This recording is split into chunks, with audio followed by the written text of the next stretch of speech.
ایک ایسا شخص جو جاگیردار بھی تھا، تعلیم یافتہ بھی تھا، سیاستدان بھی اور ریاست کا نگہبان بھی تھا۔ یہ کہانی ہے سردار فاروق احمد خان لغاری کی، ایک نام جو پاکستان کی سیاسی تاریخ میں وقار، شرافت اور تدبر کی علامت بن کر چمکا۔ ایک ایسی شخصیت جس نے ایوان صدر میں بیٹھ کر بھی خود کو عوام سے جڑا رکھا۔ سردار فاروق احمد خان لغاری 29 مئی 1940 کو ڈیرہ غازی خان کے ایک باوقار بلوچ خاندان میں پیدا ہوئے۔ ان کے والد نوابزادہ محمد خان لغاری صوبہ پنجاب کے وزیر اور تحریک پاکستان کے سرگرم رہنما تھے۔ یوں قیادت ان کے خون میں رچی بسی تھی۔ بچپن ہی سے ان میں سنجیدگی، متانت اور خودداری نمایاں تھی۔ ایچیسن کالج لاہور میں تعلیم حاصل کی، جہاں انہیں نظم و ضبط اور قیادت کا درس ملا۔ وہاں سے ریواز گولڈ میڈل حاصل کیا۔ پھر فارمن کرسچن کالج لاہور سے BA آنرز اور بعد ازاں آکسفورڈ یونیورسٹی سے فلسفہ، سیاست اور معیشت میں ماسٹر کی ڈگری حاصل کی۔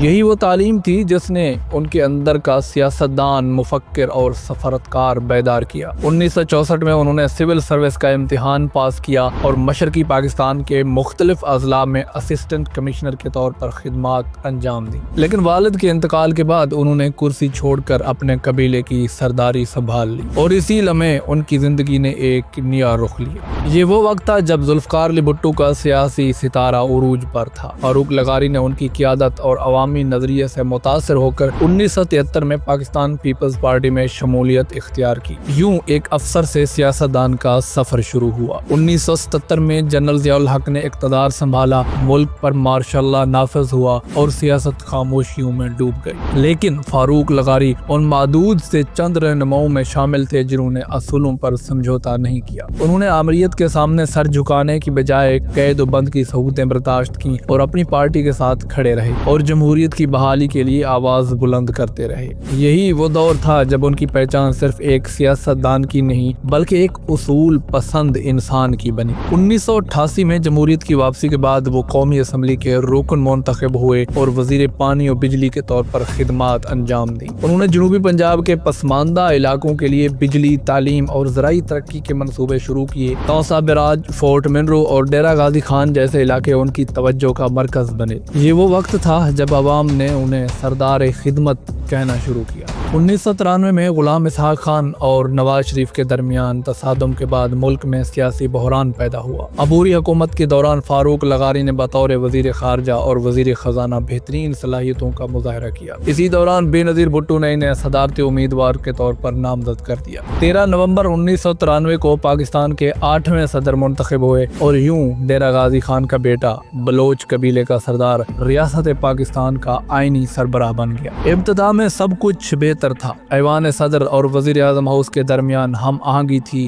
بے نظیر بھٹو کی حکومت نے ترقیاتی منصوبے شروع کیے اور عالمی سطح پر پاکستان کا امیج بہتر ہوا۔ مگر کچھ عرصے بعد سیاسی ماحول میں تناؤ پیدا ہونے لگا۔ اختلافات چھپے نہیں رہے اور بد اعتمادی کی دیواریں بلند ہونے لگی۔ ایوان صدر تک رپورٹس پہنچنے لگیں کہ مختلف ادارے آزادانہ طور پر کام نہیں کر رہے، انتظامی فیصلوں پر دباؤ ہے اور بدعنوانی کے الزامات عام ہو رہے ہیں۔ فاروق لغاری نے کوشش کی کہ حکومت اور ادارے ایک صفحے پر آئیں، مگر حالات بگڑتے گئے۔ کراچی میں بدامنی شدت اختیار کر چکی تھی، آپریشن کلین اپ جاری تھا اور روزانہ کے واقعات نے حکومت کے لیے مشکلات پیدا کر دی تھی۔ امن و امان کے مسائل نے عوامی اعتماد کو متزلزل کر دیا۔ اس دوران معاشی بدحالی اور مہنگائی نے صورتحال مزید پیچیدہ بنا دی۔ فاروق لغاری کو مختلف ریاستی اداروں سے تحریری رپورٹس موصول ہوئیں کہ ملک میں قانون کی گرفت کمزور ہو چکی ہے اور ریاستی ادارے دباؤ کا شکار ہیں۔ ان کے سامنے ایک دوراہا ہے، خاموش رہیں یا آئینی ذمہ داری ادا کریں۔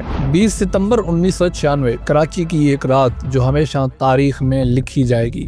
مرتضی بھٹو، بے نظیر بھٹو کے بھائی، ایک پولیس مقابلے میں جاں بحق ہوئے۔ یہ واقعہ صرف ایک خاندانی سانحہ نہیں تھا بلکہ اس نے پورے سیاسی منظرنامے کو ہلا کر رکھ دیا۔ مخالفین نے الزامات لگائے، تحقیقات متنازعہ بن گئیں اور حکومت پر دباؤ بڑھتا گیا۔ فاروق لغاری جو اس وقت صدر تھے، گہرے اضطراب میں مبتلا ہوئے۔ انہوں نے بارہا بے نظیر بھٹو سے ملاقات کی، اصلاحات اور مفاہمت کی تجاویز پیش کی، مگر اختلافات اب ناقابل واپسی مرحلے میں داخل ہو چکے تھے۔ 5 نومبر 1996 کی رات ایوان صدر کی فضا غیر معمولی تھی۔ ملک بھر کی نظریں اسلام آباد پر جمی تھیں۔ اسی رات صدر فاروق لغاری نے آئین کے آرٹیکل 58(2)B کے تحت قومی اسمبلی تحلیل کر دی اور بے نظیر بھٹو کی حکومت کو برطرف کر دیا۔ انہوں نے اپنے خطاب میں کہا ریاستی ادارے مفلوج ہو چکے ہیں، ملک کا نظم و نسق بکھر رہا ہے اور عوام کی امیدیں دم توڑ رہی ہیں۔ میرے لیے خاموش رہنا آئین کے ساتھ بے وفائی کے مترادف ہوتا۔ حکومت کے خاتمے کے بعد عبوری حکومت بنی، انتخابات ہوئے اور نواز شریف ایک بڑی اکثریت سے وزیر اعظم بن گئے۔ ابتدا میں ان کے تعلقات بہتر رہے، لیکن جلد ہی صدر اور وزیر اعظم کے اختیارات پر اختلافات شروع ہو گئے۔ نواز شریف نے آئین کی 13ویں ترمیم کے ذریعے صدر کے اختیارات کو محدود کر دیا۔